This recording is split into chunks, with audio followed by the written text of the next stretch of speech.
Olá pessoal, tudo bem com vocês? Hoje a gente vai começar as nossas aulas remotas, né? Sobre circuitos de corrente alternada. Essas aulas, esse assunto, pelo menos, ele vai ser o finalzinho das aulas de Física 3 ou o começo das aulas sobre Física 4. Isso depende do curso em que essas aulas estão sendo dadas, tá? Então, essa parte é basicamente a aplicação do que a gente aprende em Física 3, né, na introdução ao eletromagnetismo. A gente começa aprendendo todas as leis do eletromagnetismo lá com a lei de Gauss, com a força elétrica, e depois começam a aparecer coisas mais interessantes, né, como o campo magnético, e daí a gente estudou em detalhes todas essas leis que constroem o eletromagnetismo, né, que são leis que estão aí na natureza, e o que a gente faz é interpretar essas leis de forma física, né? Trazendo isso para um significado físico e traduzindo também para uma forma matemática, para que a gente possa prever comportamentos, prever fenômenos e entender um pouco mais essas leis da natureza, ok? Então essas notas de aula, elas são as notas de aula número 1, tá? Que começam em Física 4. Vocês têm acesso a essas notas de aula no meu site, que é www.atombrasil.com, na aba Teaching, Ensino, onde tem lá a opção Física 4 ou Física 3. Então, isso vai estar lá nas notas de aula. Legal? Então, é importante que vocês baixem essas notas. Elas estão em PDF, então todo mundo pode acessar. Tá? Mais importante do que isso ainda é que se você ficar em dúvida em alguma coisa que eu mostrar aqui, é bom que vocês voltem um pouco lá em Física 3, né, nas suas notações, nas aulas anteriores, ou nas notas de aula que estão lá também, e revejam esses assuntos, tá? Porque aqui agora o que eu vou fazer vai ser aplicar esses conhecimentos que a gente já conhece.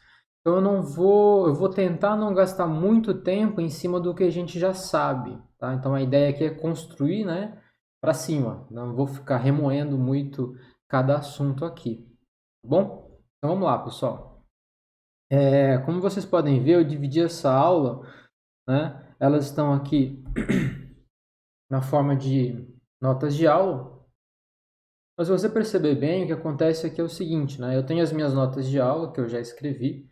Essa parte de circuitos de corrente alternada, ela faz parte de notas de aula completa que eu tenho, né? Esse é o capítulo 7, tá? Que, de novo, vai ser o finalzinho ali de Física 3 ou o começo de Física 4. Bom, essa é a página 146, circuitos de corrente alternada, e que eu começo fazendo uma pequena introdução. A dinâmica que eu quero levar aqui é o seguinte, né? Eu vou mostrar aqui as notas de aula, onde está escrito as partes mais importantes, né? Que a gente precisa ter bastante atenção. E com esses retângulos vermelhos, eu vou apontar onde são os pontos principais em que a gente tem que atentar mais, né? Prestar um pouco mais de atenção, tá? Se precisar, daí a gente muda aqui pro painel, onde eu posso escrever, tá? E daí eu posso escrever aqui, fazer alguma conta, abrir alguma coisa, explicar uma coisa um pouquinho melhor para vocês, tá bom? Mas a maior parte vai ser aqui mesmo, tá bom? Então vamos lá. Então começando aqui. Então eu tenho aqui, eu começo explicando rapidamente o que significa esses circuitos de corrente alternada, porque até agora o que vocês vêm estudando, né, lá no começo da introdução ao eletromagnetismo, são todas as leis do eletromagnetismo, mas de forma estática. Então a gente aprendeu como calcular força entre carga elétrica, mas as cargas elétricas não se moviam. A gente aprendeu como calcular a força magnética em cargas elétricas em movimento, mas o campo magnético era estático. Então, o campo elétrico e o campo magnético que a gente estudou até agora são todos campos eletromagnéticos que são estáticos, né? Eles não são dinâmicos, eles não mudam com o tempo. Quando eles passam a mudar com o tempo, tem que tomar um pouco de cuidado, tá? E aqui a gente vai estudar agora um ponto que é fundamental, que é a própria variação da corrente elétrica. Lembra que a corrente elétrica, lá na introdução ao eletromagnetismo, ela é sempre uma corrente elétrica é estática, uma corrente elétrica contínua, uma corrente elétrica que não mudava com o tempo. Agora a gente não vai ter esse caso aqui. Tá?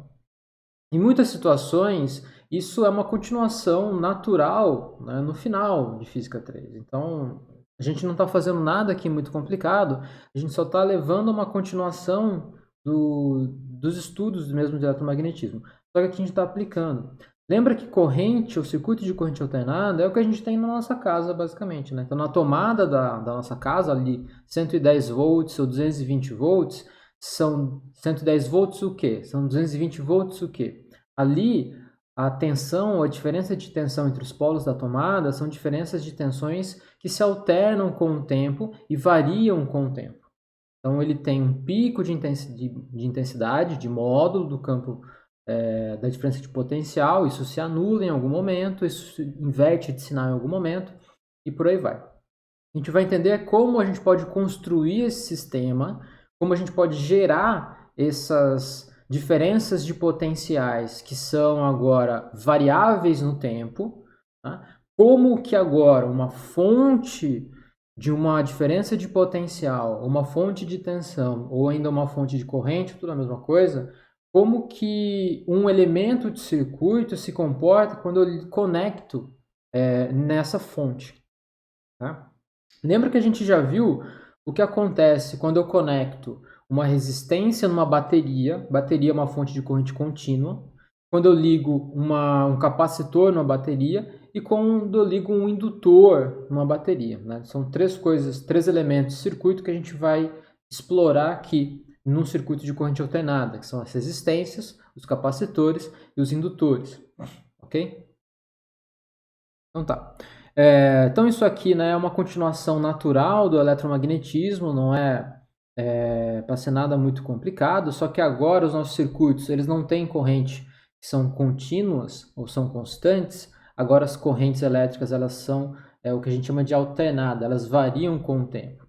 Isso quer dizer também que ora essa corrente elétrica ela flui numa direção e ora essa corrente elétrica ela flui em outra direção.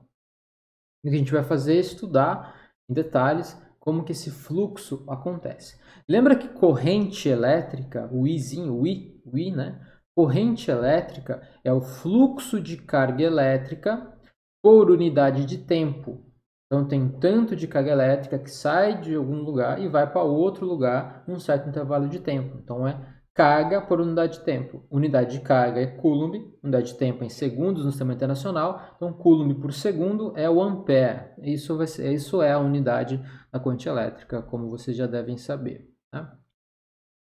Bom, aqui eu falo sobre como que funciona aqui o curso todo, né? Se for um curso de Física 4, a gente termina o eletromagnetismo em Física 3, né? E em Física 4, a gente continua esse estudo do eletromagnetismo até o seu desenvolvimento completo, mas da forma básica. O que isso quer dizer? Isso quer dizer que a gente estuda, no final das contas, a luz. E a luz ela é uma manifestação das leis do eletromagnetismo, né? Porque a luz, ela é um campo eletromagnético. Tá? Então a gente tem que estudar como que acontece. E a gente sabe também que muitas coisas estão relacionadas com a luz. Né? Existe aí um limite de velocidade máximo que a gente pode chegar no nosso mundo físico aqui, que é a velocidade da luz. Então, a relatividade ela tem um papel muito importante quando a gente discute essa propagação mesmo do campo eletromagnético. Daí tem várias perguntas que a gente pode fazer relacionadas a isso. Então, no curso de Física 4, a gente discute bastante relatividade. Bom, pelo menos o curso que eu dou. Tá? E isso vem logo depois de circuitos de corrente alternada. Tá? Bom, então é isso aí. Bons estudos. Essa é a nossa primeira aula. Eu estou dividindo essas aulas de corrente alternada em 7 aulas. Tá? Então, essa é a nossa primeira aula. E a gente vai ter mais 6 aulas para poder finalizar isso. Nem todas as aulas vão ter a mesma duração. Tá? Então, podem ficar tristes que vão ter umas aulas mais compridas, mas felizes porque vão ter umas aulas mais curtas para vocês aproveitarem. Legal. Então tá, lembrando, página 146 é onde começa essas notas de aula, que é o capítulo 7, circuitos de corrente alternada. Na seção 7.1, eu trato de motores e geradores de corrente alternada, tá? Então aqui, se vocês perceberem, eu escrevi, né, AC, AC, que é Alternate Current, né, ou CA, né, corrente alternada. Lembra que não é comum a gente ver AC, tá? Muitos equipamentos vêm CA, que é corrente alternada, desculpa, ao contrário, né? E muitos equipamentos vêm com AC, que é Alternate Current, ou seja, corrente alternada também, só que em inglês, tá? Então, é a mesma coisa. Então tá. Então aqui eu quero rever algumas informações que são super importantes para a gente. Veja, tem bastante informação aqui, mas essas são as notas de aula. Eu escrevi isso daqui com cuidado para que eu pudesse condensar as informações de uma maneira que seja compreensível. Então, espero que vocês leiam isso daqui, né, com cuidado e devagar depois, tá? Mas eu vou apontar aqui coisas que são importantes, né? Então, a primeira coisa que a gente tem que levar em conta é que o funcionamento de um motor e um gerador, eles funcionam de maneiras exatamente iguais, tá? Então, um motor e um gerador, do ponto de vista físico, não são dois elementos diferentes, são elementos iguais, tá? Só que um gerador, ele transforma energia mecânica em energia elétrica, certo? Então, um gerador, que é o que tem lá em Itaipu, que é o que tem na universidade, né, ligado, que funciona com gasolina ou com diesel, o que ele faz é transformar energia mecânica, ou no caso de diesel, energia química, em energia elétrica, que a gente utiliza, né? O motor, ele faz o processo inverso, ele utiliza energia elétrica para transformar em energia mecânica, certo? Bom, legal.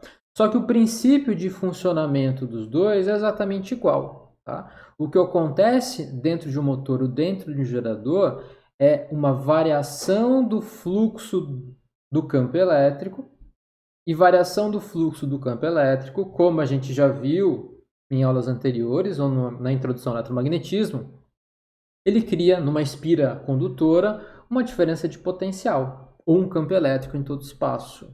Tá? Então, vamos partir daí. Esse é o meu ponto principal. Variação temporal do fluxo do campo elétrico cria diferença de potencial, cria campo elétrico, cria tensão. Tá? Então tá. E com essas palavras, né, com essa frase que eu acabei de dizer, vem todas as consequências associadas ao eletromagnetismo. Então, vamos lá. Então, princípio básico, né? Então, tanto o motor como o gerador funcionam dessa maneira aqui, que é bem trivial, tá? Eu tenho uma espira, aqui eu desenhei uma espira quadrada. Essa espira quadrada tem uma certa área, né? E essa área ela é orientada aqui com um versor de orientação que eu chamei de eta-chapéu, né? Isso aqui é um versor que me dá a direção da área. Lembra que área é uma quantidade, né, física para nós, que ela é um vetor, porque eu posso orientar essa área. Então, a orientação da área, né, esse versor aqui, ele faz sempre 90 graus, ou é normal essa área que eu estou orientando. Isso é um princípio básico, mesmo em matemática, porque dessa consequência dessa minha definição de orientação de área no espaço, leva toda ao chamado de geometria diferencial, tá? Então isso é importante a gente entender. Então eu estou orientando aqui a área. Aqui nesse caso da espira, né, eu orientei a área nessa direção. Poderia ter orientado para a direção oposta? Poderia, porque isso aqui é uma espira quadrada, né? Então não faria diferença para nós. Mas lembra que no caso de uma orientação de alguma área, essa orientação da área ela é sempre de dentro para fora do volume, se houver um volume. Tá? Então essa é a melhor maneira de eu poder orientar essa área, como conveniência, né? Então vamos lá. Então eu tenho aqui, né, uma espira. Essa espira ela está imersa num campo magnético, tá? Num campo magnético B. Esse campo magnético ele pode ser criado por uma corrente elétrica, como a gente já viu, porque corrente elétrica é fonte de campo magnético, ou ela pode ter sido criada por um ímã, ou por dois ímãs, né? Aqui eu estou considerando que o campo magnético ele é contínuo. Ele é contínuo e é constante, né? Uniforme, ele é uniforme. Então ele tem o mesmo valor em todos os pontos. Eu espero que já nesse momento, nesse estágio que vocês estão, vocês já consigam perceber que essas minhas representações aqui, por exemplo, do campo magnético, elas são representações que são bem fictícias, são apenas representações diagramáticas, né? Quando eu desenho o campo magnético como uma seta, né, apesar de eu poder utilizar uma seta para expressar uma intensidade, uma direção e um sentido, né, aqui eu estou expressando a seta para mostrar as linhas de campo magnético. Né? E eu estou dizendo que o campo magnético é que ele é uniforme. Então, em todo ponto desse espaço, ele possui a mesma informação, né? Uma intensidade, um módulo do vetor, uma direção e um sentido. Tá? Então tá. Então, quando eu tenho aqui essa espira e essa espira, né, eu rodo ela, então olha o que eu estou fazendo. Né? Isso aqui é o funcionamento de um gerador. Então, eu tenho uma espira imersa no campo magnético e eu estou girando ela, eu estou forçando ela a rodar com uma certa frequência angular ômega.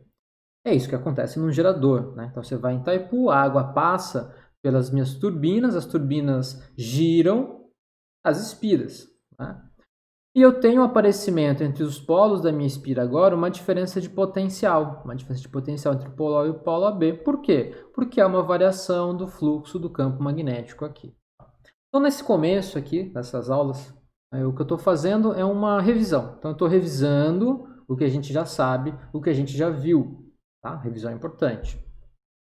Então, o que a gente já sabe? Né? Que eu vou ter uma corrente elétrica que vai ser induzida através da espira, aqui, se eu tiver aqui ligado uma resistência, né? Senão não vou ter corrente elétrica. Mas o que eu tenho, mesmo sem uma resistência, é uma diferença de potencial, ou uma força eletromotriz, né? Força eletromotriz que, quando há uma variação temporal do que? Do fluxo do campo magnético. Fluxo do campo magnético eu represento dessa forma aqui, ó, φ de B. E a relação matemática entre, né, a diferença de potencial ou a força eletromotriz, o Q, e a variação temporal do campo magnético é dado pelo que a gente conhece como lei de Lenz. Desculpa, a gente conhece como lei de Faraday. Né? Lei de Faraday, a lei de Lenz está associada aqui com o sinal. Então, a lei de Faraday, que é essa expressão aqui, diferença de potencial ou força eletromotriz é igual à variação temporal ou a derivada temporal do fluxo do campo magnético. É claro que esse fluxo do campo magnético ele tem que variar com o tempo, porque se ele não depender do tempo, isso daí vai dar zero. Né? Ou seja, se φb não depender do tempo, essa derivada aqui é nula. Né? Ou seja, não vai ter diferença de potencial. Então, essa é a lei de Faraday, só que tem um sinalzinho aqui. Esse sinalzinho é a lei de Lenz. Né? Essa lei de Lenz, como a gente já estudou também, ela diz o quê? Ela diz que o campo elétrico criado, ou a corrente induzida na minha bobina, na minha espira, ela vai ter uma direção de fluxo que é contrária à variação do fluxo do campo magnético que está variando. Lembra que a natureza ela não gosta de variações. Então, quando o fluxo do campo magnético cresce, ela vai induzir uma corrente elétrica de maneira que isso diminua. Ou quando o fluxo diminui, ela vai induzir uma corrente elétrica de forma que o fluxo aumente. Então, qualquer dinâmica do meu sistema que resulte de uma variação temporal do fluxo do campo magnético, o Cφ de B, ele leva ao aparecimento de uma indução de uma corrente na espira ou de uma diferença de potencial. Tá? A indução de corrente só vai acontecer se eu fechar o circuito da espira, senão não vai ter corrente. Né? Mas eu vou ter diferença de potencial entre o ponto A e o ponto B. Portanto, uma variação do campo magnético. Né? Então, se B variar com o tempo, ou se A variar com o tempo, o que é A? O A é a área. Né? Ou, melhor ainda, né? Se o produto escalar entre os dois variar com a área, com o tempo, porque o produto escalar entre B e A é o que me dá o próprio fluxo. Né? Ambos resultam numa indução. Tá? Então, fato principal aqui, eu tenho que levar em conta que apenas uma variação temporal do fluxo do campo magnético que atravessa a espira. A que não atravessa a espira não vai fazer nada. Né? O que não atravessa a espira não conta para nada na nossa equação aqui. Então, voltando aqui, né? Como que eu calculo esse fluxo do campo magnético? Dessa forma, fluxo do campo magnético é integral, isso aqui é a forma geral, né? É integral do produto escalar entre o campo magnético com a área. Você pode notar, a gente já estudou isso daqui, isso aqui vale para qualquer geometria, né? Vale para uma estrutura quadrada, circular, retangular, deformada no espaço, tanto faz. Se eu conhecer como é a área, eu posso integrar o campo magnético e descobrir quanto que é o fluxo que atravessa essa área. Tá?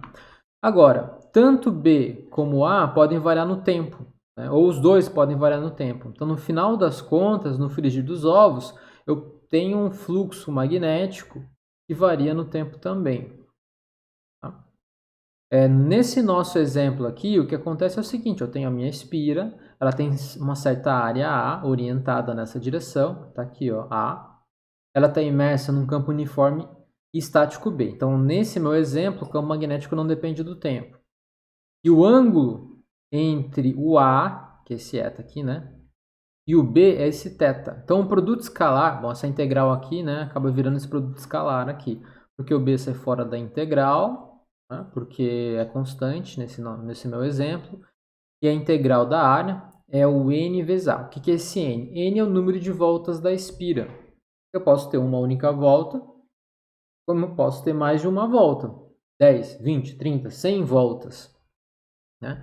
Então, o fluxo magnético que atravessa essa minha espira aqui, ela é N vezes o produto escalar entre B e A. Produto escalar entre dois vetores, e olha só o poder de eu ter orientado a minha área. Né? Veja que só o simples fato de eu orientar a minha área, a minha espira, já faz com que o resultado matemático do produto escalar entre o campo magnético e a área resulte no fluxo do campo magnético. O produto escalar entre B e A, então, é módulo de A, módulo de B, multiplicado pelo cosseno do ângulo entre eles, que é o θ. Só que θ, o que é θ? Esse ângulo θ ele varia com o tempo, né? Ele vale ômega-t, que em física 2 é a velocidade angular, né? Ômega-t, θ é ômega-t, quando t varia, o θ vai aumentando ou diminui. Então eu tenho cosseno de ômega-t, um conjunto de n espiras. Então o fluxo magnético total que atravessa a espira vale isso. Nesse meu exemplo em específico, né? Lembra que eu estou dando um exemplo aqui de como a gente pode calcular isso. Fluxo magnético de B depende do tempo, vale N, B, A, cosseno de ômega-t. Esse é o fluxo do campo magnético. Veja que quando o tempo varia, o fluxo varia. N é constante, o número de voltas da espira não muda com o tempo. Campo magnético é uniforme, não muda com o tempo. O módulo da área da espira também não muda com o tempo, né? Porque a espira ela não se deforma, no princípio. E cosseno de ômega-t, o cosseno de θ aqui, é uma função, é uma função trigonométrica que varia com o tempo e tem valores que vão de menos 1 a 1. Né? Então veja que o fluxo magnético aqui ele vai de menos NBA, cosseno, menos NBA até mais NBA. Então ele varia de negativo para positivo. Então esse fluxo ele pode diminuir, esse fluxo ele pode aumentar. Pode ser positivo ou pode ser negativo. Bom, apenas para lembrar um pouquinho das minhas constantes que eu estou utilizando aí, né? Uma relembração aí do que a gente já viu, que vocês já viram, né? Em Física 1 e Física 2, eu tenho o meu ômega. O ômega é chamada de velocidade angular lá em Física 1 ou Física 2. Aqui a gente está chamando de frequência angular. E quanto que vale essa frequência angular? Ó, ela vale 2π sobre o período. Tá? Que é igual a 2π vezes a frequência. Por quê? Porque 1 sobre o período é frequência, certo? Unidade de frequência é 1 sobre segundo no sistema internacional, que é Hertz. Vamos fazer o seguinte, vamos voltar aqui. Vamos escrever aqui essas coisas, esses detalhezinhos, né? Lembra, o ômega é velocidade angular, que a gente está chamando aqui de frequência angular. Né? E ele vale 2π.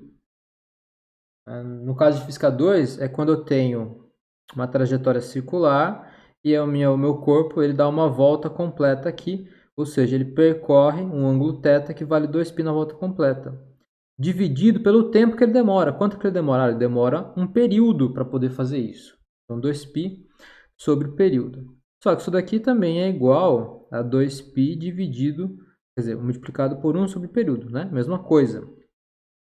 Unidade de período é unidade de tempo, né? No sistema internacional é o segundo. Não tem jeito. Tá?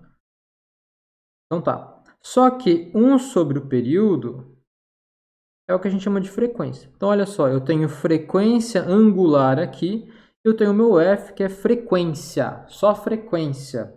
Cuidado para confundir, né?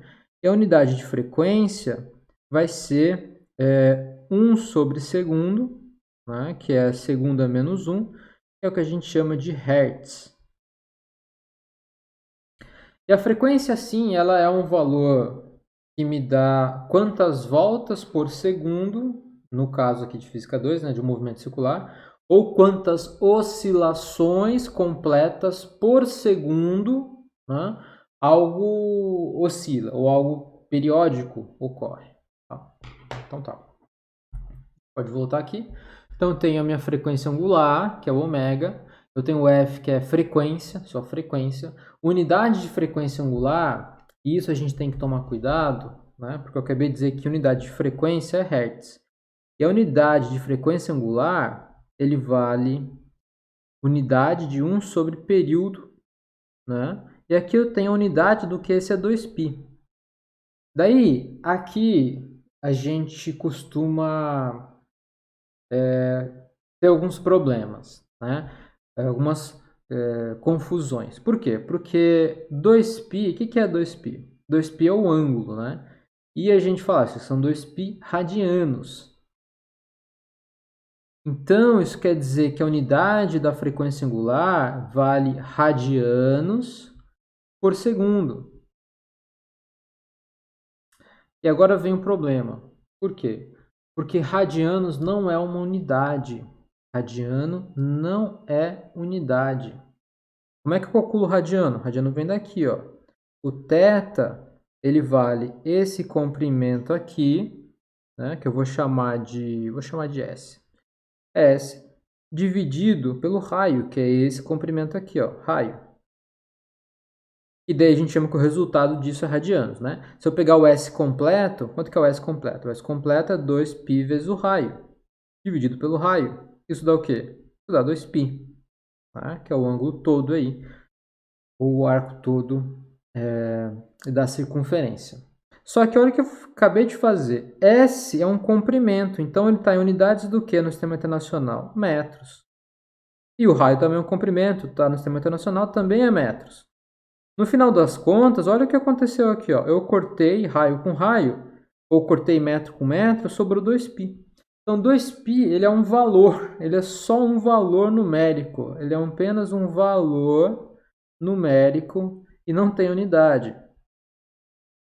Só que, historicamente, a gente chama esse resultado de 2π radianos. Né? Mas radianos não existe. Então, a diferença entre ômega, né, e a frequência não é a unidade, porque ambos têm a mesma unidade, que é Hertz. Mas a diferença entre eles é uma diferença numérica de 2π. E isso faz bastante diferença para o que a gente vai fazer, tá? Então, cuidado confundir frequência angular com frequência. Para ficar bem na tua cabeça, pode lembrar o seguinte, olha. Na tomada da minha casa, a frequência é por volta de 60 Hz. Então, sempre que eu falar Hz, eu estou falando em frequência. Tá? Se eu for falar em frequência angular, é comum em falar radianos por segundo.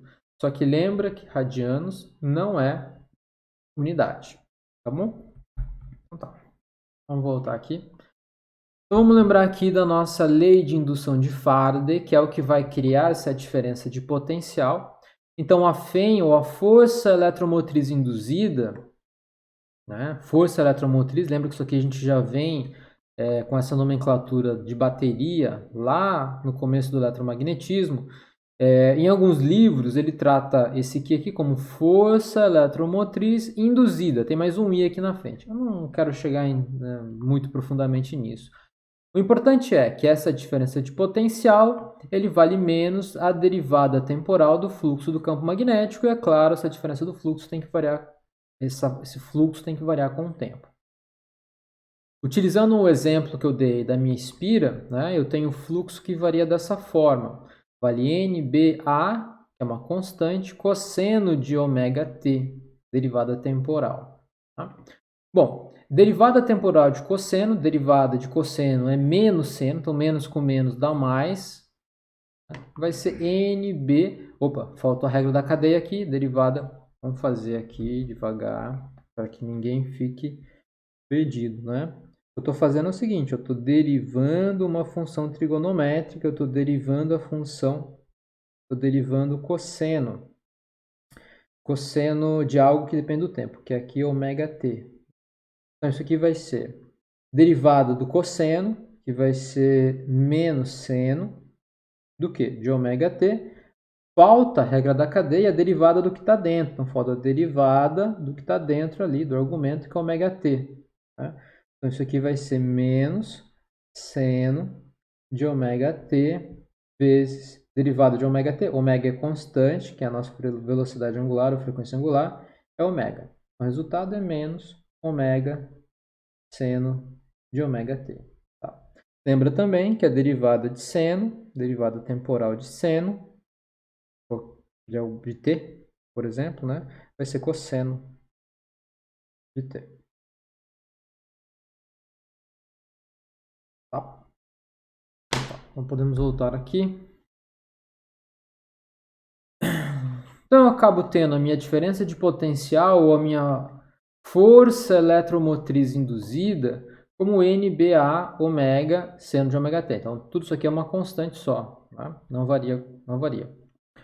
Essa diferença de potencial entre os pontos A e B da minha espira, que é a fé induzida, é a fonte de tensão que a gente chama de fonte de tensão senoidal. Se eu botar uma resistência ligando esses dois pontos, vou fazer aqui, né? Então eu criei na minha espira, eu vou desenhar minha espira aqui dessa forma. Então aqui eu tenho o meu ponto A, tenho o meu ponto B. Eu tenho entre eles agora uma diferença de potencial, que é o que eu chamei de fé induzida. Tá? Veja, eu tenho corrente circulando por esse negócio. Lembra que tem um campo magnético que está cruzando isso aqui, né? Tem um campo magnético cruzando isso. E esse negócio aqui, para eu ter uma indução, tem que estar girando, com uma frequência angular ômega. Eu tenho corrente elétrica nesse circuito? Não tenho. Mas eu tenho uma diferença de potencial. Então, se eu vier agora e ligar nesse circuito uma resistência, agora sim, né? Sob uma diferença de potencial, eu vou ter uma corrente elétrica que vai acabar circulando por essa resistência. E corrente elétrica que circula por resistência acaba resultando numa dissipação de calor por efeito Joule, tudo que a gente já conhece, né? A lei de Ohm e assim por diante. Então, uma corrente, se eu ligar uma resistência, ela vai fluir. Essa corrente agora ela vai variar no tempo. Né? E pelo efeito Joule, se há corrente no indutor, há dissipação de energia. Então, uma resistência vai acabar dissipando energia. Então, legal. Então, o que a gente fez até agora foi descobrir como que eu consigo criar a minha fonte de diferença de potencial. Essa diferença de potencial varia com o tempo. E essa dependência da tensão ou da FEM, né, ela é uma fonte que a gente chama de fonte senoidal, que varia, nesse caso, com uma função seno. Tá? E gravem isso daí, eu estou chamando isso de uma função senoidal. No futuro, eu digo aqui um slide mais ou menos, tem que ficar claro para a gente que se eu tiver uma função que seja seno, ou que seja cosseno, não importa. Eles vão me dar o mesmo resultado.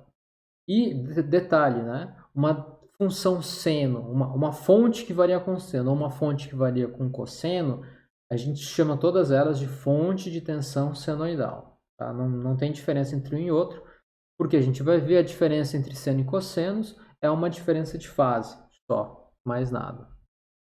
Tá? Bom, então se eu tenho uma corrente elétrica que circula pela minha resistência, eu tenho aqui pela lei de Ohm, né, a diferença de potencial que circula numa resistência com uma corrente I, eu tenho uma potência dissipada. Essa potência vem do produto aqui entre a diferença de potencial e a corrente que passa por esse elemento, que é o R, resistência, I quadrado. Essa é a potência dissipada em cima do meu elemento. Que elemento? Da resistência? Essa é a única coisa que eu tenho, né? Então, eu tenho ligada na minha fonte uma resistência elétrica. Bom, para facilitar a nossa representação, vamos fazer o seguinte. Olha, eu vou representar todo esse negócio aqui, toda a minha fonte de campo de tensão, toda a minha fonte de tensão senoidal, como isso aqui. Essa é a minha fonte. Aqui está o ponto A, aqui está o ponto B. Ponto A e ponto B. Então, essa aqui vai ser a minha representação no diagrama do que é uma fonte senoidal. Né? Com uma certa, claro, tensão, que eu vou chamar de Q, e vai variar no tempo. Né? E esse Q, que varia no tempo, ele tem um Q, que é o Q de pico, ou Q máximo.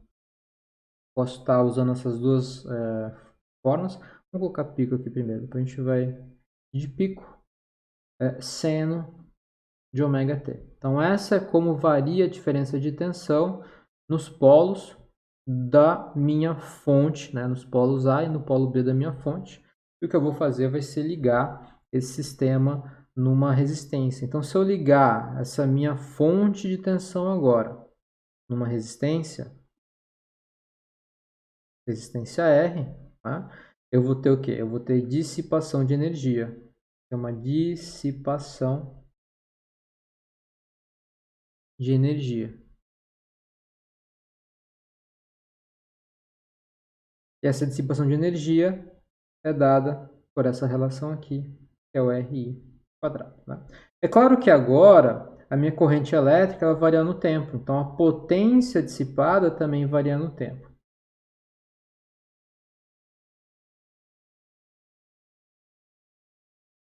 Bom, acho que eu fui um pouquinho à frente do que eu deveria ir, mas não tem problema. A gente volta aqui agora com mais calma, né?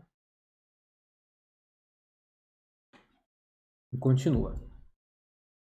Então tá, então essa aqui é a potência dissipada, que é a potência da forma que a gente descobriu, né, pela lei de Ohm lá atrás no começo do eletromagnetismo, quando uma corrente elétrica passa por uma resistência ou quando eu boto uma resistência numa diferença de potencial. Tá? Então tá.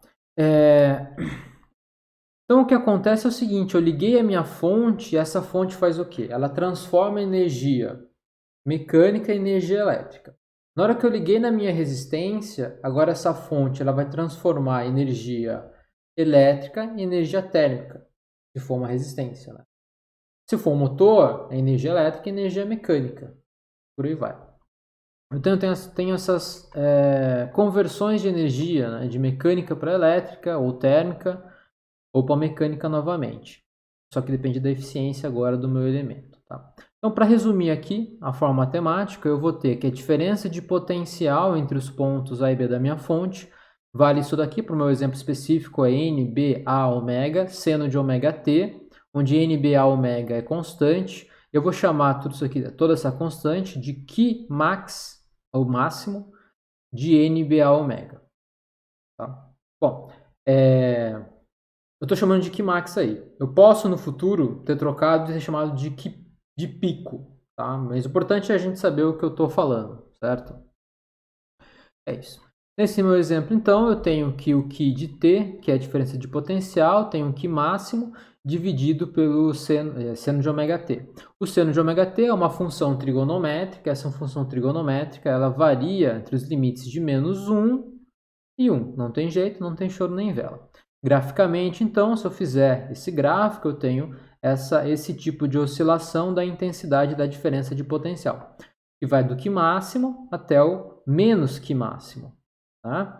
Porque a função seno vai de menos 1 a 1 e ela vai variar dessa forma aqui. E aqui eu botei alguns pontos principais, né? Aqui é o ômega t, é o argumento. Então, quando o tempo passa, esse argumento vai variando com o tempo. Tá? Ômega t vai variando com o tempo. Quando ele vale π sobre 2, isso aqui vai dar 1, então eu tenho o máximo aqui. Quando ele vale 0, eu tenho 0, porque sendo 0 é 0. Quando é π, vale menos máximo. Quando é π, ele vale 0, porque é 0. Quando é 3π sobre 2, que é 270 graus, ele vale menos 1, então está aqui. Então é isso. Cuidado que pode ter, isso não é comum, mas eu já vi em alguns livros isso acontecer, eu não sei porquê, né? Em que o pessoal costuma chamar de Qi máximo, ou Qi de pico, todo esse comprimento, todo o intervalo entre o máximo e o mínimo, tá? Não é o que eu estou fazendo aqui. Eu estou chamando de Qi máximo, então, esse valor aqui, ó, essa distância desse ponto até esse ponto aqui. Né? Ou a distância em módulo desse ponto até esse ponto aqui. Legal? Então tá. A unidade do Qi é o volt, né? Porque é uma diferença de potencial. Então você pode fazer e voltar aqui toda essa análise dimensional, com o N não, né? Porque o N é o número de voltas, então não tem unidade. Mas B é campo magnético, é Tesla, o A é a área, que é metro quadrado, e ômega é frequência angular, que é 2π, sem unidades, por segundo. Então, você vai verificar que isso aqui tem a mesma unidade de transformação, que é o de campo elétrico por metro, que é, né, campo elétrico por metro, que vai ser o volt. Né? Então, tá. Então, vamos lá. Então, o indutor ou indutância.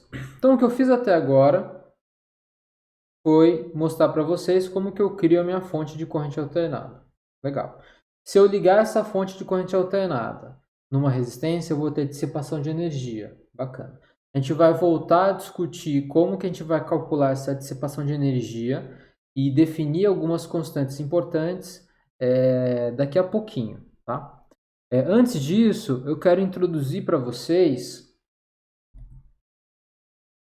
Eu quero introduzir agora esse outro elemento de circuito que é o indutor. É só... na verdade, a gente já estudou, né, como que esse elemento de circuito se comporta, mas eu quero só fazer algumas lembranças rápidas aqui. Então, eu tenho o indutor. Lembra que o indutor ele vai ser aquela espira condutora, vai ser uma bobina, vai ser um solenoide e vai fazer parte do meu circuito. Por quê? Porque esse tipo de elemento é aquele tipo de elemento que é condutor e ele possui essa característica que a gente chama de indutância, ou seja, quando um fluxo de campo magnético varia dentro dele, ele tem alteradas diferenças de potenciais ou a corrente elétrica que circula por ele, né? Então essa indutância, eu quero só lembrar como é que a gente vai calcular isso, né? Então a gente estudou esses indutores anteriormente, em suma é uma corrente que passa por uma bobina, um solenoide, né? Uma espira, e ela gera um campo magnético em seu respectivo fluxo pela espira. Então eu tenho um fluxo magnético que é criado quando passa uma corrente elétrica por essa espira. Ou vice-versa, né? Se eu tenho uma variação do fluxo, eu vou ter uma corrente elétrica que passa por essa espira. Agora, esse fluxo ele é diretamente proporcional à corrente elétrica I. Essa proporcionalidade a gente também já estudou anteriormente. Ela depende basicamente das características geométricas do meu indutor.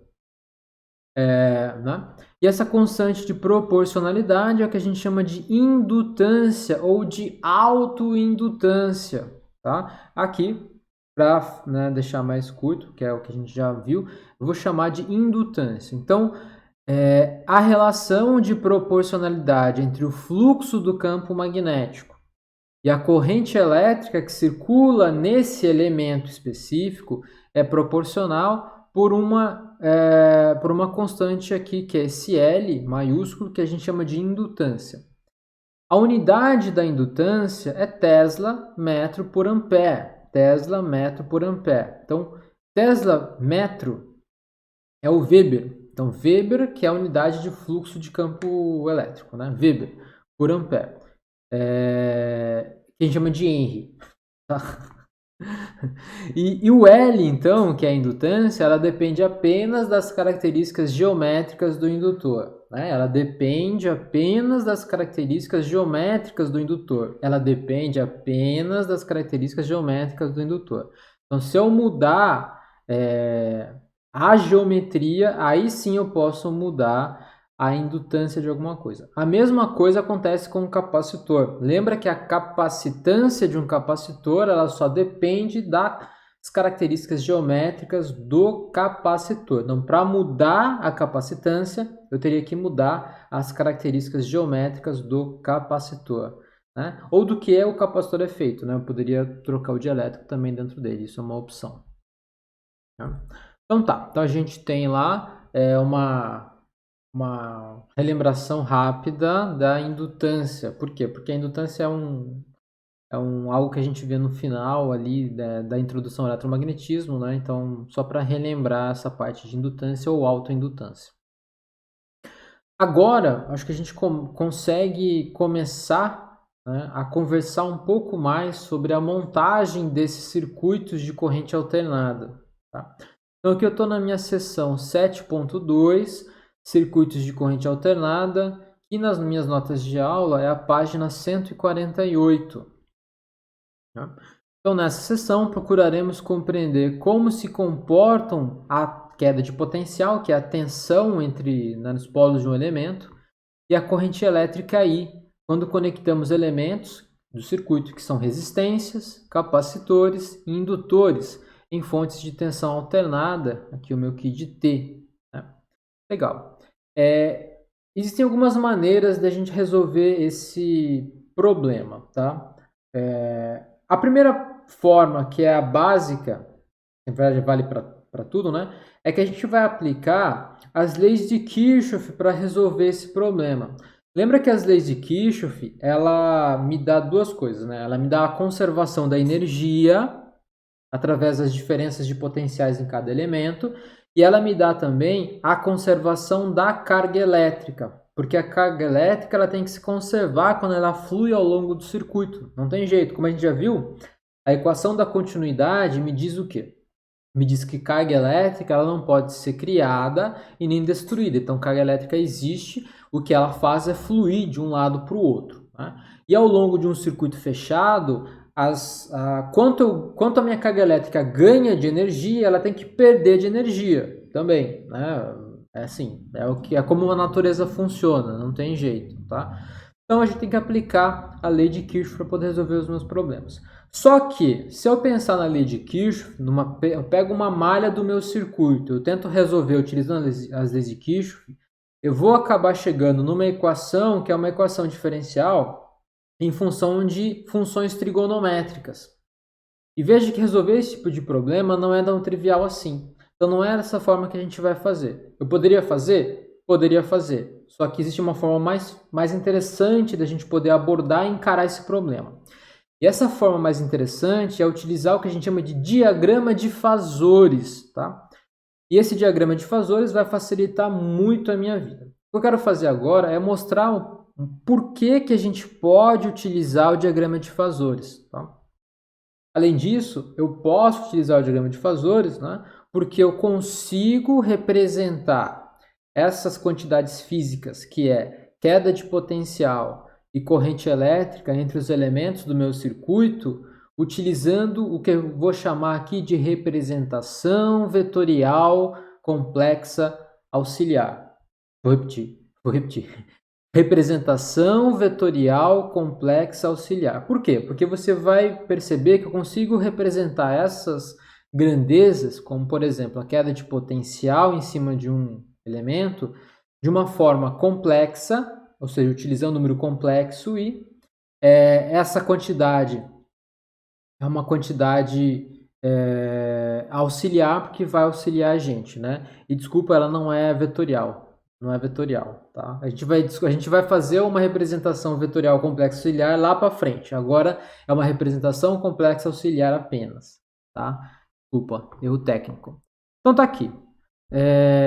Eu tenho a minha diferença de potencial, né? Eu vou representar ela de uma forma complexa ou na sua representação complexa. Lembra que o Q eu representei dessa forma, né? O meu Qi é um Qi máximo seno de ômega t.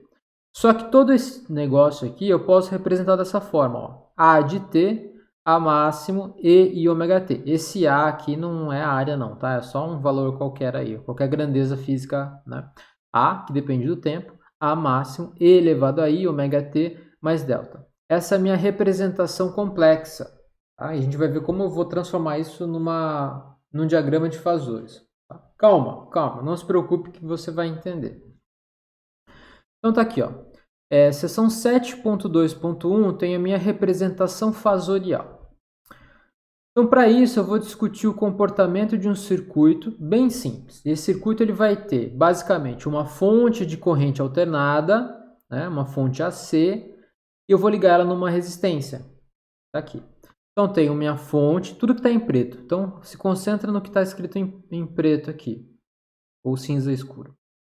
Eu tenho uma fonte de corrente alternada ligada na minha resistência R. Tá? Essa fonte é o meu Qi de T, então a diferença de potencial ao longo do tempo. Então, olha o que acontece. Como a gente viu, quando o tempo passa, essa diferença de potencial ele tem valores que variam com o tempo. Durante um certo intervalo de tempo, esse valor é positivo, depois ele se anula, depois ele vai a zero, é negativo, e começa a aumentar de novo, né? Então, a diferença de potencial aqui, ora esse lado é negativo e o outro é positivo, e ora é o contrário, né? É positivo desse lado e negativo desse lado. Então, primeiro vamos se concentrar no que acontece aqui em azul, né? Quando aqui é positivo e aqui quando aqui é negativo e aqui é positivo, lembra da bateria, a gente pode fazer a mesma analogia, né? Isso quer dizer que quando eu vou daqui para cá, eu tenho que aumentar a minha diferença de potencial. Né? Então, isso aqui é como se fosse uma bateria. Eu tenho um aumento da diferença de potencial, onde a minha carga elétrica ganha energia. Então, a corrente elétrica ela passa nesse sentido. Quando ela passa em cima da minha resistência, né, é porque aqui eu tenho uma diferença de potencial menor do que aqui. Então vai de vai de mais para menos, né, porque a corrente elétrica está escorregando e está descendo aqui a ladeira. Então vai de mais para menos e termina aqui. Só que daí, num outro intervalo de tempo, essa diferença aqui ela inverte de sinal. Aqui é mais e aqui é menos. Então a corrente agora vai circular nesse sentido. Então, a corrente elétrica aí, ora ela vai fluir numa direção, que é no sentido horário, e ora vai fluir na outra direção, que é no sentido anti-horário. Né? O que eu sei até agora? Eu sei como que varia a diferença de tensão na fonte. Tá? E essa diferença de tensão, ela varia dessa forma. Qi de T é igual a um Qi máximo, seno de ômega T, e eu botei aqui um delta, mais delta. Esse delta, ele é um valor aí, né, 100 unidade em radianos, que é o que a gente chama de fase. Né? E essa fase é uma fase arbitrária. Para quem está fazendo já cálculo 1, cálculo 2, um monte de cálculo por aí, você vai perceber que esse delta aqui, ele é também a condição inicial do meu problema, né? Porque para tempo igual a zero, isso aqui vai a zero, sobra seno de delta. Então, o delta aí, ele é um parâmetro da minha condição inicial, certo? Ou seja, ele vai me dizer aonde começa ou aonde termina essa minha oscilação. Ela pode começar no zero ou ela pode não começar no zero. Então, ela é uma fase arbitrária. Né? Então, a fonte senoidal com uma fase delta, e delta é arbitrário. Então eu posso escolher delta como zero. Eu vou fazer isso aqui, né? Eu vou escolher delta como zero. Né? Como delta é arbitrário, eu vou escolher delta como zero. Para quem ficou na dúvida, vamos ver um pouco melhor onde está esse delta. Está aqui, ó. Se delta é igual a zero, está aqui, ó. Delta é igual a zero. Então, a minha expressão ou a minha função, ela começa a variar aqui, ó. Agora, se tivesse mais delta aqui, esse cara não começaria aqui, né? Ele começaria aqui, por exemplo, ou começaria aqui. Né? Opa, começaria aqui. Então é isso que me faz isso. Mas ela não muda a forma da minha oscilação, né? A minha forma geral da minha oscilação. Então tá aí.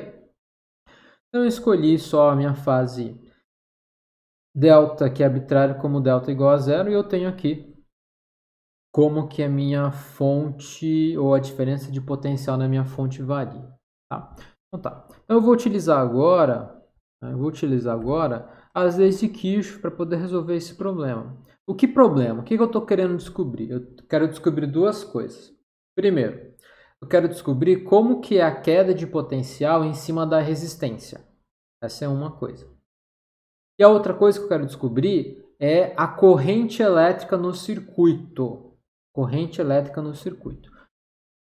Por que eu falo circuito e não falei corrente elétrica em cima da resistência?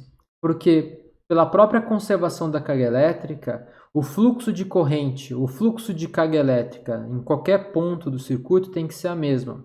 Então, se uma corrente elétrica passa em cima da resistência, a mesma corrente elétrica vai passar no fio, a mesma corrente elétrica vai passar em cima da fonte. Então, a corrente elétrica ela pertence ao circuito, nesse caso aqui que é um circuito fechado, né? Legal. Então, toma água.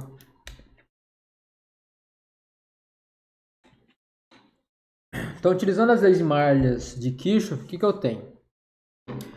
Eu tenho, vamos voltar aqui para o desenho.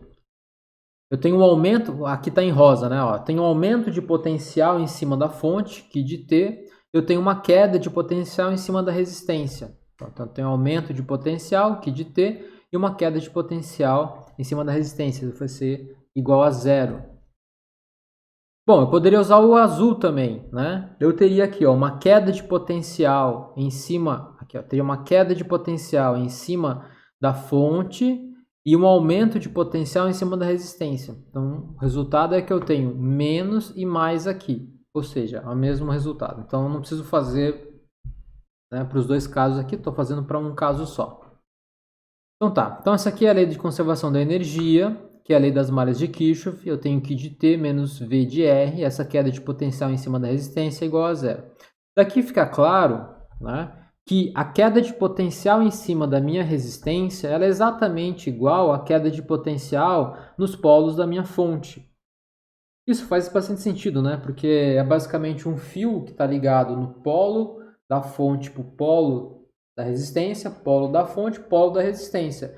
Então a diferença de potencial nos polos da fonte é igual à diferença de potencial nos polos da resistência, porque a resistência é basicamente um elemento em que eu tenho passagem de corrente e dissipação de energia. Só, né? Isso não vai acontecer com capacitor e nem com indutor, porque daí eu tenho outros fenômenos físicos envolvidos nesse processo. Tá? Então tá. Só que queda de potencial em cima da minha resistência vale o quê? RI pela lei de Ohm. Resistência vezes a corrente elétrica que atravessa a resistência. Tá? Daí eu isolei aqui a corrente, e a corrente então vai ser isso, né? Vai ser o Q máximo dividido pela resistência, isso aqui vai dar uma constante, seno de ômega t. E aqui, então eu tenho I de t é igual a I de pico seno de ômega t, onde o I de pico é isso aqui, né? É o Q máximo sobre a resistência, que é uma constante. E aqui, por algum motivo, eu acabei chamando o Q máximo de Q de pico. Então lembra que aqui nas minhas notas, até agora pelo menos, né, isso faz parte um pouco do meu problema de dislexia fundamental grave, mas controlado, de que máximo é igual a que de pico. Tá?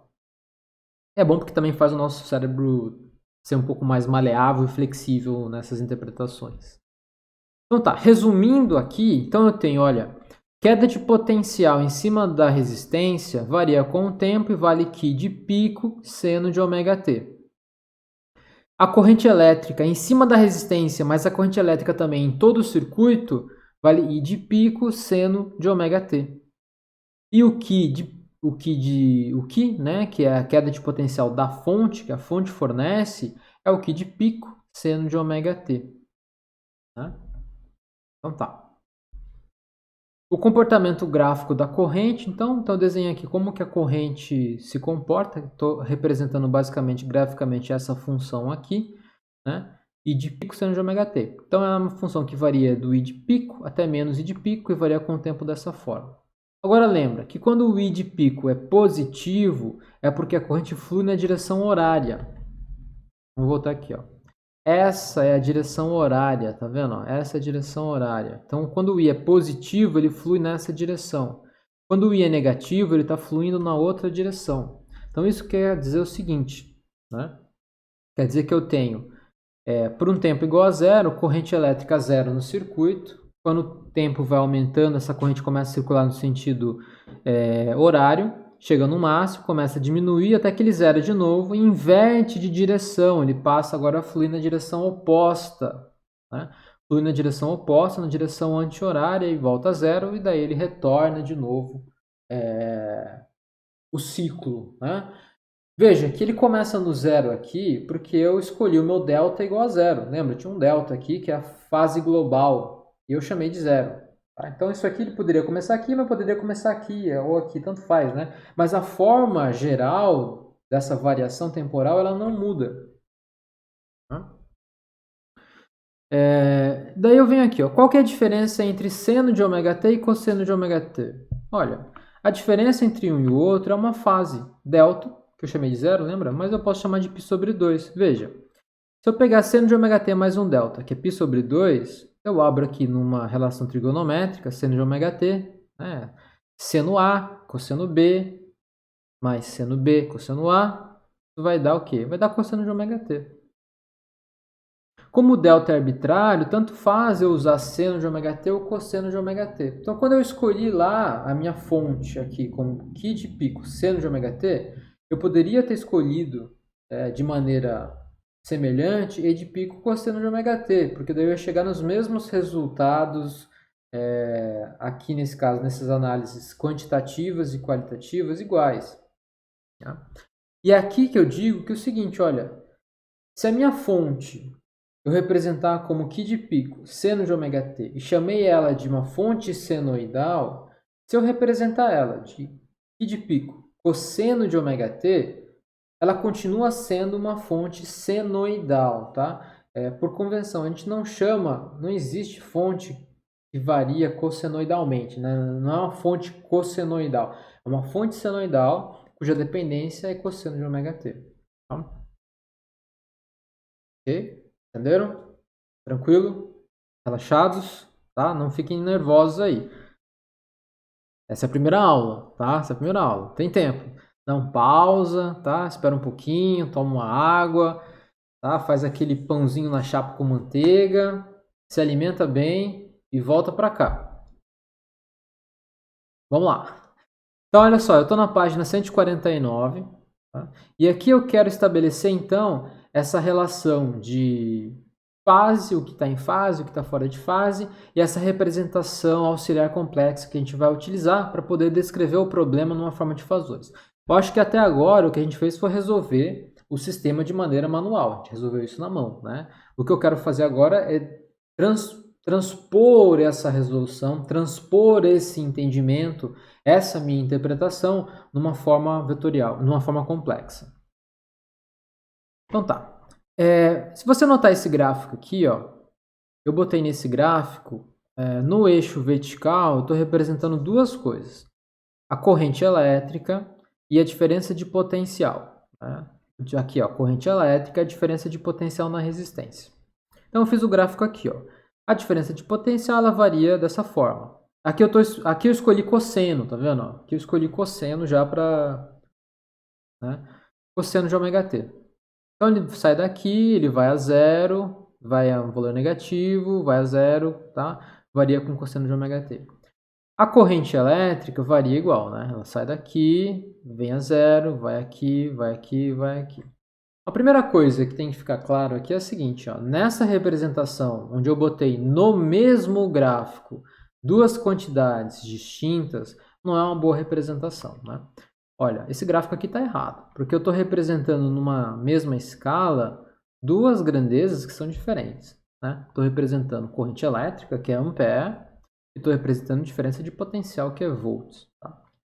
Então, esse gráfico ele não serve em nenhum momento e nunca vai servir para eu fazer uma análise quantitativa desses valores. Tá? Mas o que esse gráfico serve serve muito para eu poder fazer uma análise qualitativa da qualidade desses valores aí, né? E uma primeira coisa que eu consigo ver é a seguinte, olha,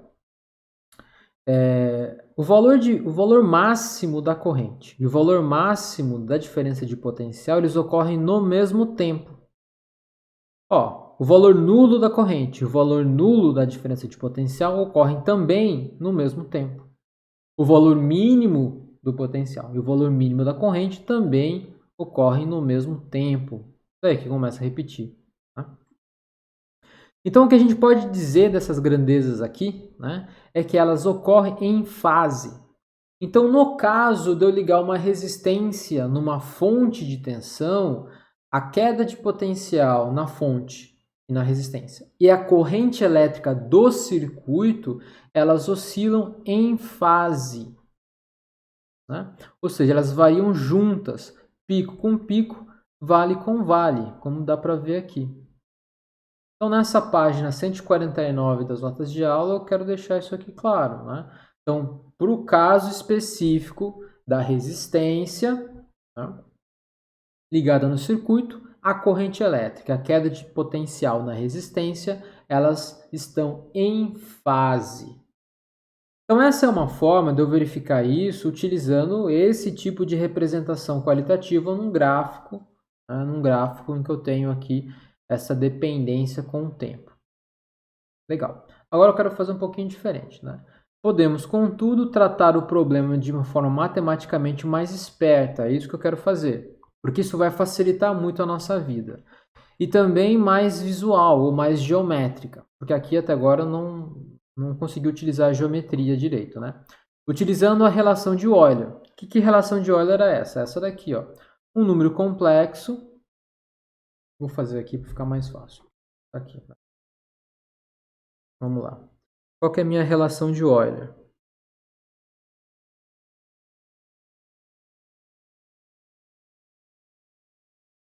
Eu tenho um número complexo. O número complexo, vamos chamar de Z aqui. Esse número complexo ele é composto por uma intensidade, ou por um módulo dele, né? E elevado a I θ. Esse é um número complexo, representação de número complexo. Daí alguém fala, mas não é assim que eu aprendi. Não tem problema, porque você aprendeu dessa forma aqui, ó. O número complexo ele é composto por uma parte real, que é o A. Opa, deixa eu apagar isso aqui. Uma parte real, mais o I, número complexo, e aqui por um outro valor que a gente vai chamar de parte imaginária. Por quê? Porque vocês estão acostumados a ver isso. Ó. Um número complexo ele é algo assim. Ele é, por exemplo, A mais BI. Né? Lembrando que o A e o B pertencem ao conjunto de números reais, né? Não ao conjunto de números complexos. O Z é o dos números complexos. Ou seja, por exemplo, Z é igual a 1 mais 2i. Isso aqui é um número complexo. Certo? Foi isso que vocês aprenderam aí no ensino médio ou em cálculo em algum lugar, né? Então, beleza. Essa representação de Euler aqui me diz o seguinte, olha, então eu posso representar, né, um número dessa forma aqui, Z, que é, por exemplo, A cosseno de θ mais I A seno de θ, né? Onde isso daqui é a parte real, e isso daqui é a parte imaginária. Aqui, ó, mesma coisa que eu fiz aqui, tá aqui, tá aqui. Né? Eu posso representar dessa forma, ó, A e elevado a I θ. Essa é a chamada relação de Euler. Ok? Tá bom? Bom, tranquilo? Vamos lá. Vamos voltar aqui. Então, eu tenho aqui A e I θ, isso é igual a cosseno de θ mais I A seno de θ. Né? E lembrando que a parte real, então, é o A cosseno de θ, esse pedaço aqui, e a parte imaginária desse número complexo é o A seno de θ. Então, veja, eu tenho aqui Veja, eu tenho Qi de pico cosseno de ômega t. Eu posso, então, voltar daqui para cá e representar essa diferença de potencial na forma de um número complexo. Como eu posso também representar a corrente elétrica também na forma de um número complexo. Tá? Que é o que eu vou fazer. Se eu chamar essa diferença de potencial aqui, ó, V de R de T, como Qi de pico elevado a I ômega T, e I de R de T, que é a corrente elétrica, né? I de pico elevado a ômega T, onde θ, que esse θ aqui é ômega T, devemos sempre lembrar que a quantidade experimental, né? Ou seja, que eu vou medir no mundo real, vai ser ou a parte real ou a parte imaginária. Então, voltando aqui, o que eu fiz foi o seguinte, olha, o meu Qi T, ele é isso, ó. Ele é o Qi de pico cosseno de ômega t, ou seno de ômega t, tanto faz, né? Ou, vou colocar aqui, ó, ou de pico, de t é igual a de pico seno de ômega t. Se eu representar meu Qi de pico, meu Qi de t como sendo um número complexo assim, Qi de pico elevado a I ômega t, pela relação de Euler, o que isso representa? Representa isso, ó. Qi de pico cosseno de ômega t mais I de pico seno de ômega t. Esse pedaço aqui é a parte real,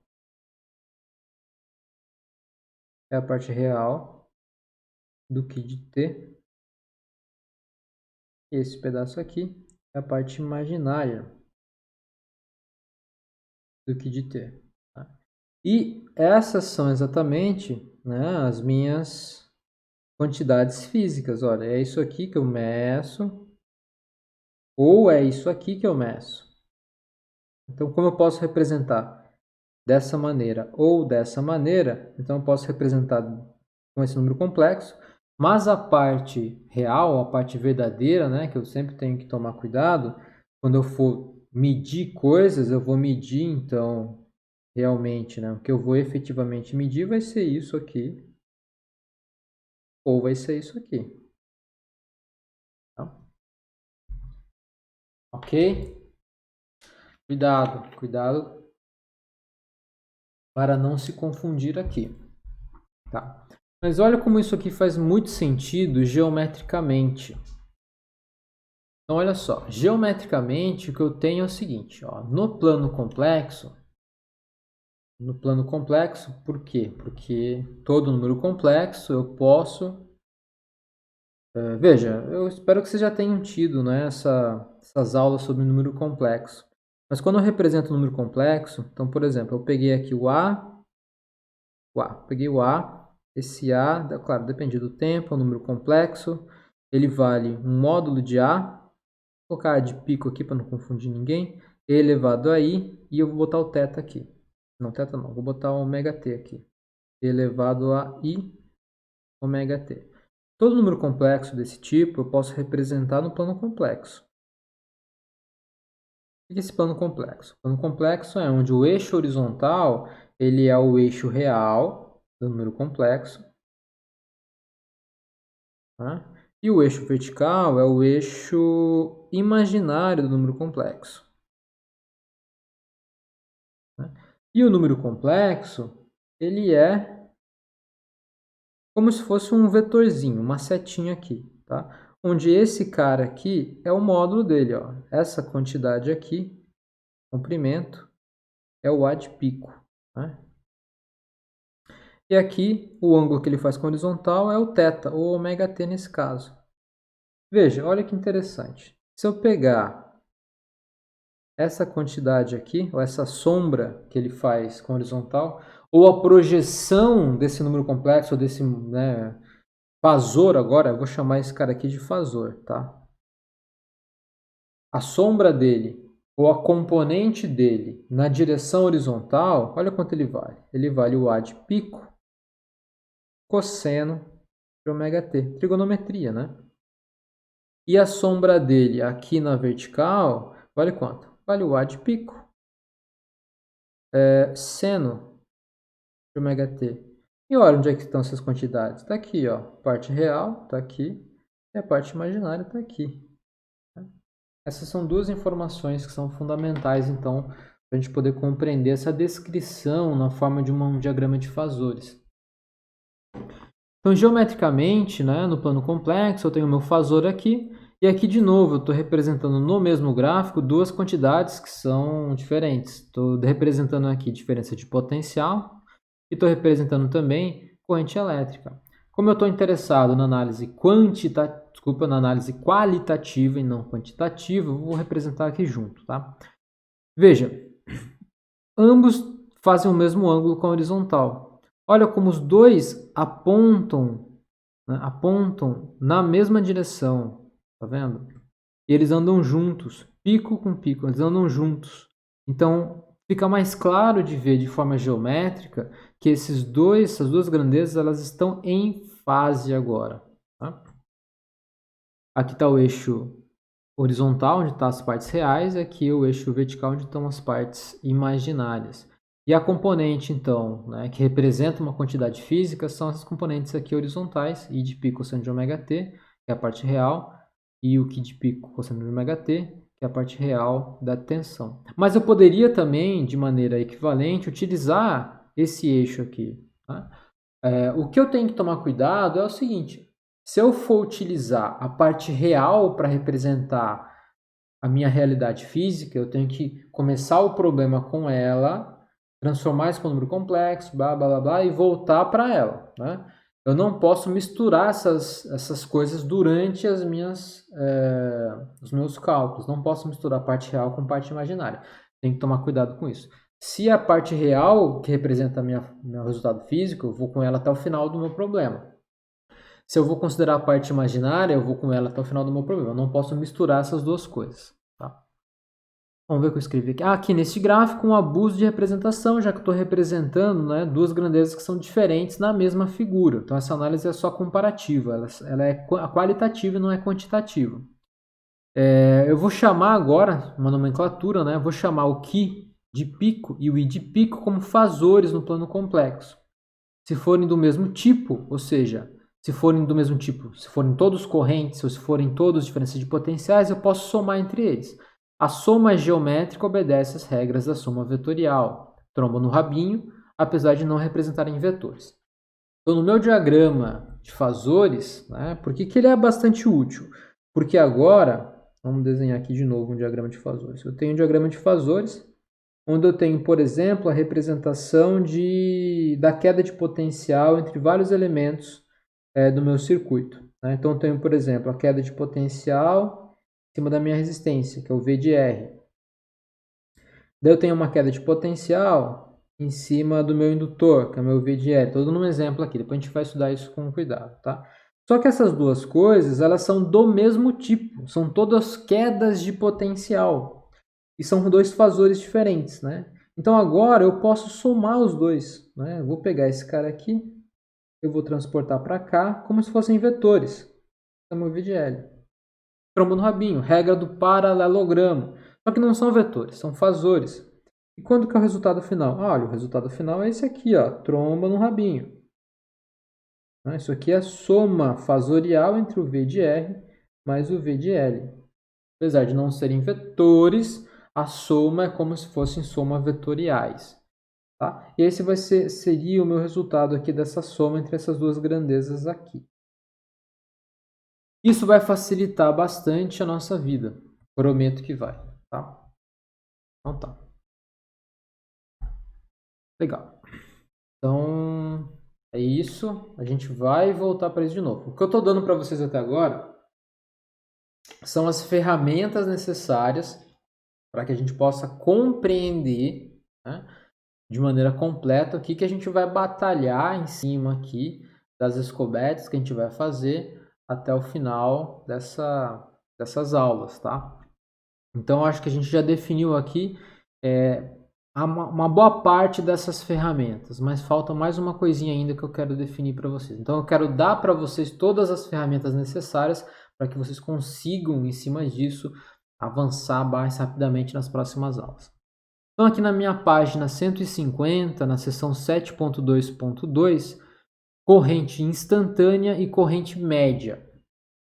Tá? Então, corrente instantânea, algo que varia instantaneamente a cada tempo, e a média da corrente, ou seja, ao longo de um intervalo de tempo, quanto de corrente flui num certo ponto do meu circuito. Tá?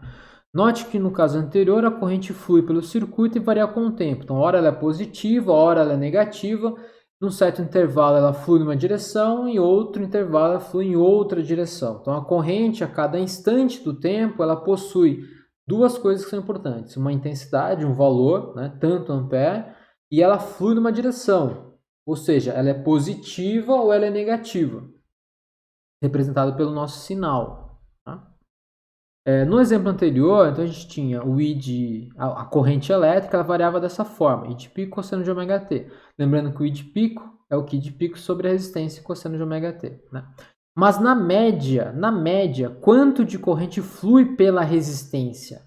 Lembra que corrente ela é uma certa quantidade de carga elétrica que flui por uma certa unidade de tempo num certo condutor. Né? Então, na média, quanto de corrente passa pela resistência?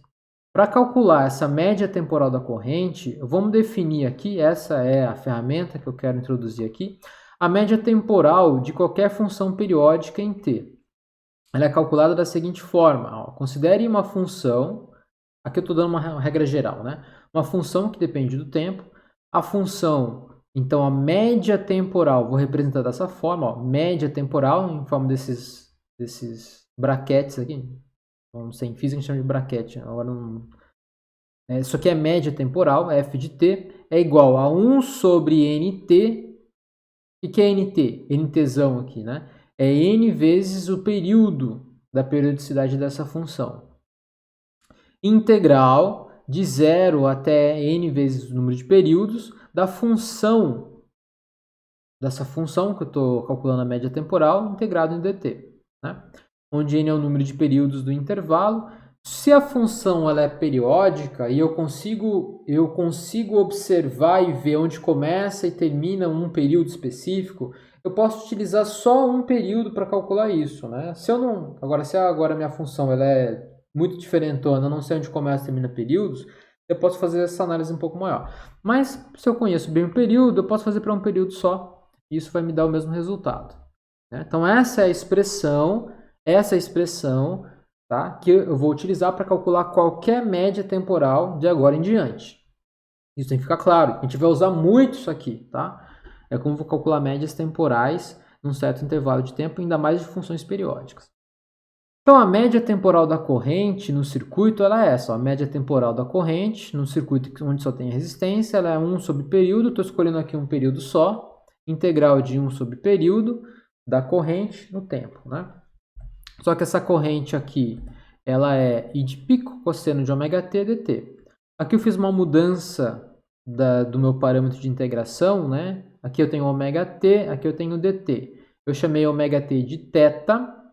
Daí, né, ômega dt é igual a dθ, substitui lá. Então, eu tenho 1 sobre t, 1 sobre período, integral de 0 sobre período, de I de pico, cosseno de θ dθ, sobra um ômega aqui embaixo, que eu tiro da integral. Então, tirei da integral, eu tenho a integral de 0 a 2π, cosseno de ômega t dt, igual a 0. Como a integral em t é de 0 até um período, em θ, essa integral vai de 0 até 2π, que é um período, né? Só que essa aqui é uma integral, ó, de cosseno de θ. Cosseno de θ, quando eu integro no período, isso vai dar 0. Então, na média, a corrente elétrica que flui em cima de uma resistência, ela é nula. Ou seja, na média, nenhuma corrente líquida elétrica flui pela resistência. Tá? Mas isso não significa que nenhuma energia é dissipada na resistência, porque veja, a resistência elétrica ela vai dissipar energia por efeito Joule tanto quando a corrente flui numa direção, ou quando ela flui na outra direção. Então, tanto faz a direção em que ocorre o fluxo da corrente elétrica, né? Então, isso significa que a energia é dissipada pelo resistor. A corrente flui e dissipa energia, né? Seja na ida ou seja na volta. Então, a potência dissipada no resistor, voltando aqui no que a gente já viu, vale R vezes I quadrado. Só que agora essa potência ela depende do tempo, porque a corrente depende do tempo. Então, a potência é RI quadrado, né? Então, agora a minha potência ela passa a ser uma potência instantânea, que também depende do tempo, né? O tempo varia, a potência varia. Então, nesse gráfico aqui, que também é um abuso, né? Porque eu estou representando duas coisas que são diferentes, mas tem aqui, ó. I de pico, tá vendo? Ó? I de pico varia dessa forma. Aqui, ó, I de pico cosseno de ômega t. Mas o I ao quadrado, que é esse cara aqui, ó, é o I de pico ao quadrado, cosseno ao quadrado de ômega t. Cosseno ao quadrado vai me dar essa dependência, olha só. Como está ao quadrado, a corrente agora ela não tem partes que são negativas, ela só tem partes positivas. Isso faz todo sentido, né? Então, o I de pico ao quadrado, quer dizer, o I ao quadrado, ele é sempre positivo. Por isso que a potência elétrica, ou ele é positivo, né? No mínimo ele é zero, e vai ter valores que são máximos. Então, não há valor negativo para a potência dissipada. Então, a potência dissipada numa resistência ela é sempre positiva. Tá? Podemos, então, calcular a média temporal dessa potência. Está aqui na minha página 151. Dissipada na resistência. Tá? Então, vamos utilizar a ferramenta que a gente já viu, que é a média temporal. Como que eu calculo a média temporal dissipada de potência? Aqui, ó, média temporal da potência dissipada. A potência dissipada, ela se comporta dessa forma instantaneamente, né? Ela tem um máximo, um tempo zero, ela começa a diminuir, ela vai a zero, um tempo de ômega t π sobre 2, ela começa a aumentar de novo, vai ao máximo em π, daí diminui, vai a zero, vai ao máximo e assim periodicamente, né? Essa é a dependência instantânea da potência. Agora, a média temporal é essa aqui, né? Média temporal da potência, 1 sobre período integral de 0 até o período em dt da potência. A potência é o I de pico ao quadrado vezes a resistência, cosseno ao quadrado de ômega t dt.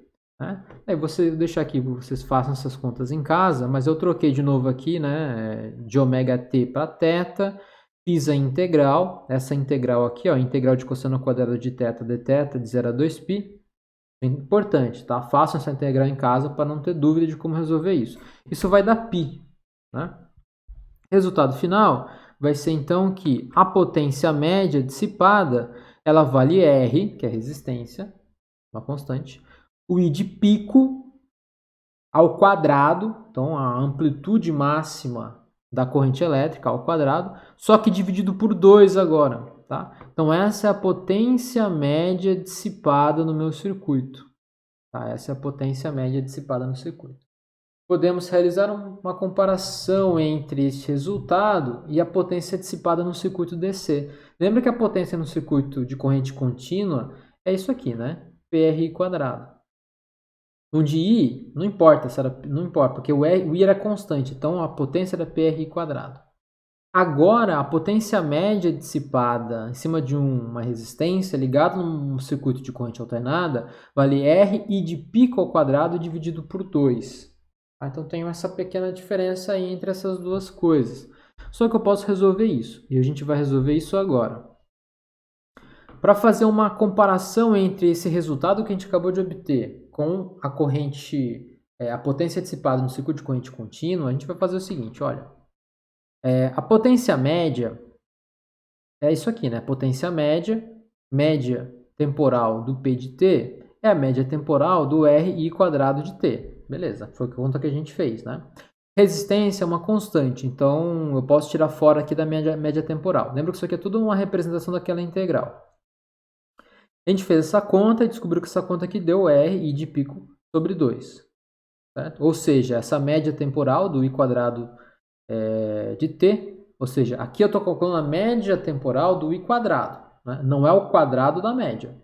I de pico ao quadrado sobre 2. Está aqui. média temporal do I quadrado é I de pico ao quadrado sobre 2.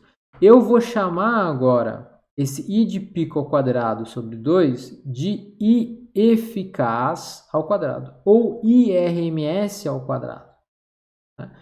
Então, isso aqui, ou isso aqui, é igual a esse cara aqui. Ou seja, isso aqui é o ponto fundamental. O IRMS ao quadrado é igual à média temporal do quadrado da corrente instantânea.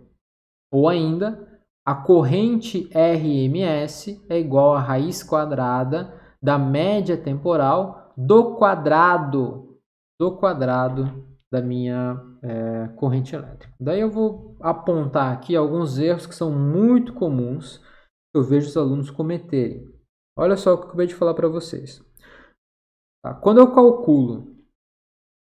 calculo a média temporal de alguma função dependente do tempo, isso aqui vai ser 1 sobre período integral de 0 até o período do f de t dt. Né? Veja, isso daqui é a média temporal do f de t. Agora, se eu for calcular a média temporal do quadrado de f de t, onde que está esse quadrado? Está aqui, ó. Né? Isso aqui é totalmente diferente de eu fazer isso, ó. Quadrado da média temporal t.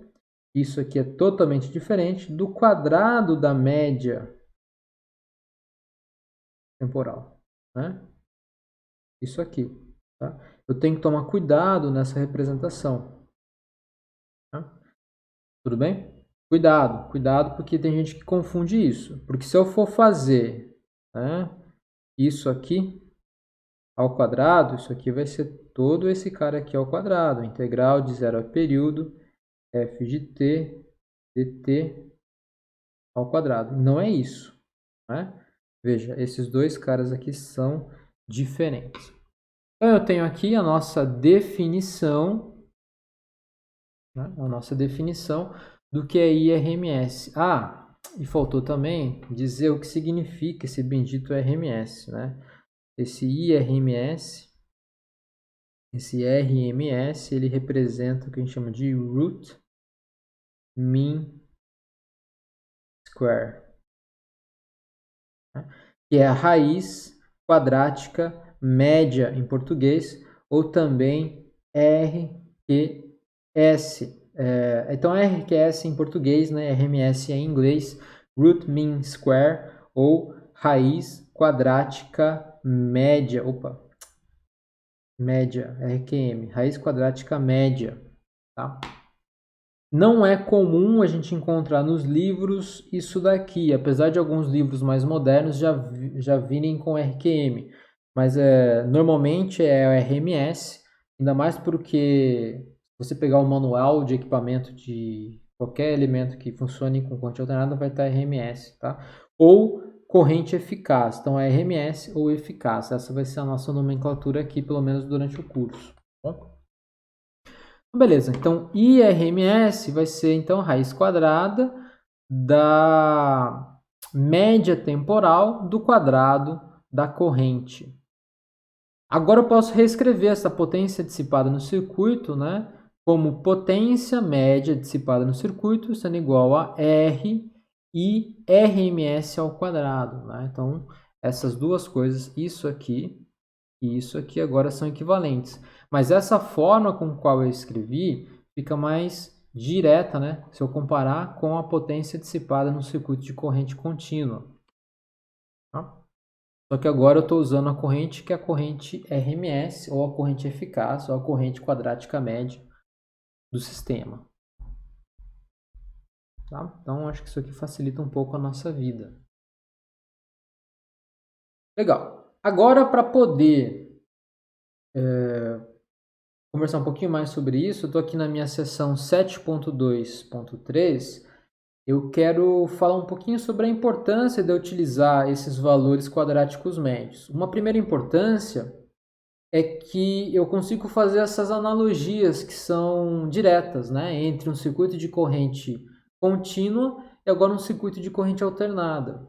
Só lembra que, como no caso aqui da potência, como eu estou utilizando uma corrente que alterna com o tempo, né? Essa minha corrente RMS agora, ela vai me dar a potência média que é dissipada no circuito, né? Essa é a comparação que eu faço com a minha corrente de corrente contínua. Só que isso está diretamente ligado à maneira com que também eu consigo medir essas coisas, né? Então, adotar valores RMS ou eficazes, aqui ainda, ou quadráticos médios, né? Ao lidar com circuitos de corrente alternada, está relacionado com a fácil interpretação das quantidades e a maneira experimental como eu consigo acessar essas quantidades físicas. A maneira experimental é a seguinte, ó, o instrumento de medida de tensão e corrente é o que a gente chama de galvanômetro. Então, galvanômetro é uma palavra-chave aqui para a gente poder entender como que eu vou medir diferença de potencial e como é que eu vou medir também corrente elétrica. Com uma modificação do galvanômetro, eu posso também medir resistência elétrica e muitas outras coisas, porque afinal de contas, o multímetro que a gente tem no laboratório ou o multímetro que vocês podem comprar em casa, ele é basicamente, né, um galvanômetro modificado de várias formas, tá? Eu quero falar rapidamente aqui, pelo menos até esse ponto, né, do funcionamento, como é que funciona, em essência, esse galvanômetro de Dan Sorval. Dan Sorval é esse cara aqui que, né, fez esse primeiro galvanômetro aqui. Utilizado com circuitos AC, corrente alternada, e DC, corrente contínua. E a ideia aqui é a gente entender o seu funcionamento. Né? Como é que funciona esse galvanômetro? Porque se eu entender o funcionamento do galvanômetro, fica mais fácil compreender a interpretação desses valores RMS e os valores instantâneos também que eu vou utilizar. Né? Esse galvanômetro aqui, rapidamente, né, ele possui uma mola, tá vendo essa mola espiral, e está ligada na minha espira. Então tem uma espira aqui quadrada, retangular, uma espira com algumas voltas, né?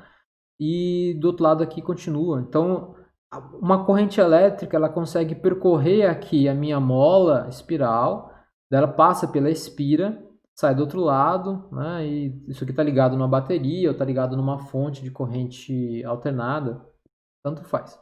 Essa espira aqui, ela está ligada, ela está imersa num meio onde existe um campo magnético. Tá vendo que aqui eu tenho dois ímãs, ó, um ímã polo norte e o ímã polo sul. É claro que ímã falta o norte desse ímã e falta o sul desse ímã, porque o ímã, todo ímã tem dois polos, né? Como a gente já sabe. Então esse desenho está incompleto. Então norte e sul eu tenho imerso aqui nesse campo magnético, né? Essa espira. Então a corrente elétrica vai passar aqui, corrente elétrica passa aqui, ela vai passar pela espira. Eu vou ter um momento dipolar magnético da espira na presença de um campo magnético. Eu vou ter um torque associado a essa espira. Esse torque vai fazer com que esse ponteiro se mude, né? Que ele se movimente. Se está tudo em equilíbrio e não tem corrente passando, ele vai estar aqui no zero. Se a corrente passar numa direção, eu vou ter um torque que vai apontar ele para cá. Se passar em outra direção, vai ter um torque que vai apontar para o outro lado. Bom, falando isso, eu acho que na próxima aula eu continuo falando sobre isso para vocês. Então, na próxima aula a gente vai discutir em detalhes o funcionamento de um galvanômetro, como é que esse galvanômetro mede corrente elétrica, tá? Ponto fundamental, e por que é essencial a gente entender ele para entender por que ele é mais eficiente quando mede um sistema de corrente contínua usando o RMS ou a corrente eficaz. Tá? Mas a gente vai fazer isso na próxima aula. Acho que por hoje tá bom. Eu sei que foi bastante coisa, mas espero que vocês pausem o vídeo, né? Assistam um pouquinho, leiam as notas de aula, leiam os livros também que a gente tem lá. Tá? Então, importante, livro, nota de aula, fazer exercício e tirar dúvidas. Certo, pessoal? Então tá bom. Essa é a nossa primeira aula de 7. Na próxima aula a gente continua com esse trabalho. Beleza? Então tá bom. Falou, pessoal. Até mais. Tchau. Fui.